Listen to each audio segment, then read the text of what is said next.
Hey there, everybody. Welcome back to the Planes, Trains, and Comic channel. My name is Matt, and today we're going to review We Have Demons #1.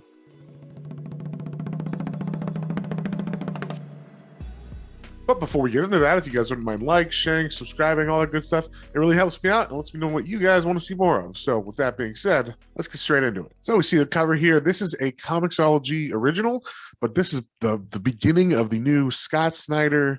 I guess they hired him to write a bunch of stuff. If you don't know who Scott Snyder is, he wrote Batman for a long time for DC.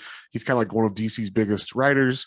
So we start off with this little hark. It's a warning. It just says like, oh, this isn't for the squeamish, and then kind of says like, basically it's going to be violent. There's going to be swearing. It's not for kids. So the book starts off with this girl named Lamb. She is talking to Bob and Layla, her neighbors. She kind of says like, oh, these are God-fearing people. They're not sure why she's here, but basically she, at the end of this, she begins to pick up a hatchet and says she's going to murder them in her thoughts, but we don't know why. Then we cut to her as a child. We see that she grew up in Florida, and her dad is named Cashel Cullen. He is actually a pastor. He is cutting off her arm at the very beginning of this with said axe. I don't know if it's the same hatchet or whatnot, but she chops off her arm, but not because of some weird religious thing or something, or because he's evil. It's because she got bit by a snake and her arm was going to, like, the poison was going up and she was going to die. So he cut off her arm so she would live. So he's like a tinkerer, I guess. He actually, because he cut off her arm, makes her a new arm out of wood and metal and stuff every year. It says he like talks to the medical school in town to find out all the new cool stuff that's available for that. So he helps her out with prosthetics, and then he also just takes her out and spends a lot of time with her. Always puts her first, she says, even after he got remarried. But one night, as she's kind of grown older through the years, she's playing games online and she hears her dad yelling outside. And he's like, stop, or my daughter will hear. You got to be quiet. And then she hears this conversation like, you can't keep this from her forever. You have to tell her eventually.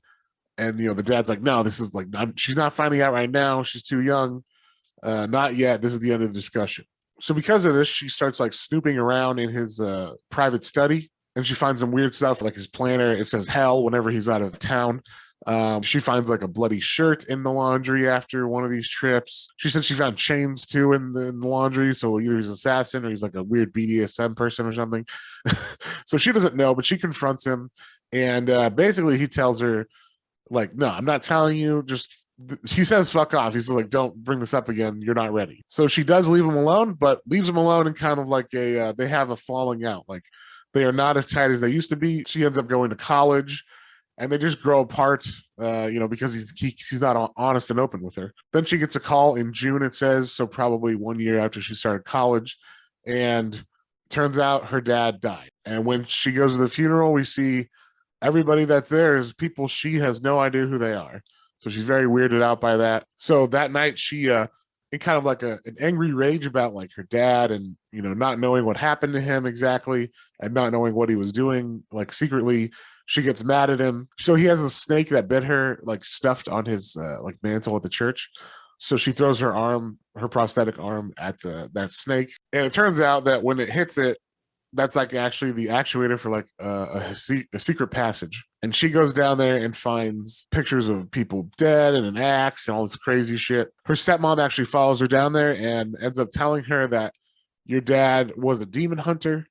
That's what he would do on those trips. He would go with his partner and they would go kill people who were demons, and there's like a whole mythology to this. So she says, let me tell you, the whole story from the real beginning. And then we get like this big cosmic explanation of like good and evil in this world. And it's interesting because basically they're saying that good and evil is like a natural phenomenon, like it's a scientific thing, because it says the Big Bang caused these two elements to be made. One's called halo, one's called horn. Halo is element number 0. It's got an atomic mass of 0. And then there's the heaviest thing that happened later that formed after everything had cooled. It says it's in the 600, so I'm assuming it's element number 666. It seems like these elements have a purpose or a will of their own, even though they are just elements. And it says like Halo will go around and basically it landed on Earth and started like forming life.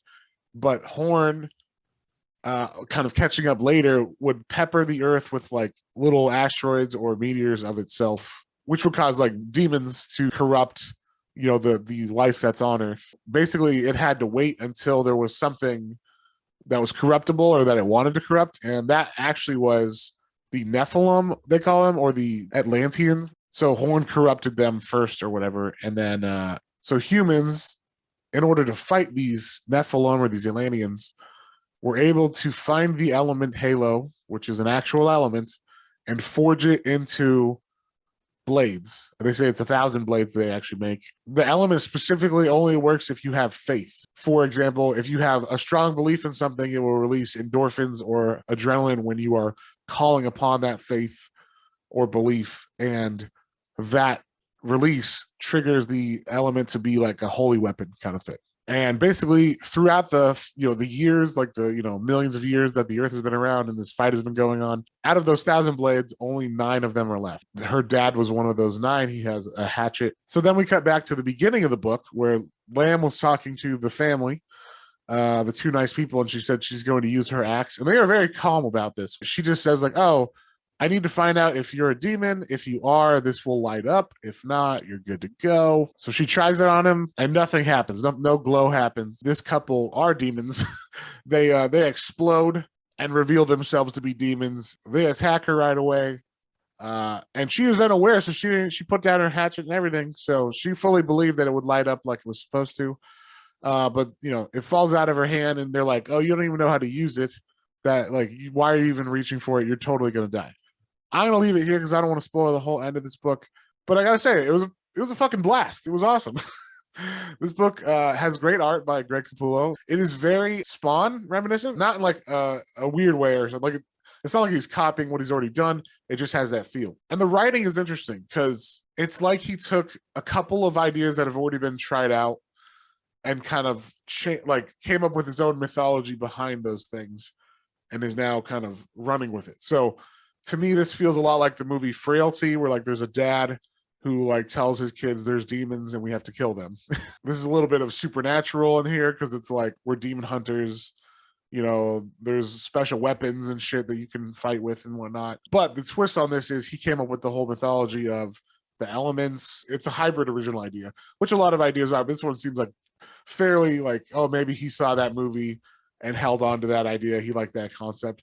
Maybe he likes Supernatural, those kinds of shows, and held on to that concept, and then came up with his own thing and made this. So, but I think it's definitely original enough that I'm down to continue with this. It's super fun, super violent and interesting. There's like definitely a tongue-in-cheekness to it, and this is one of the best first issues I've read for a while.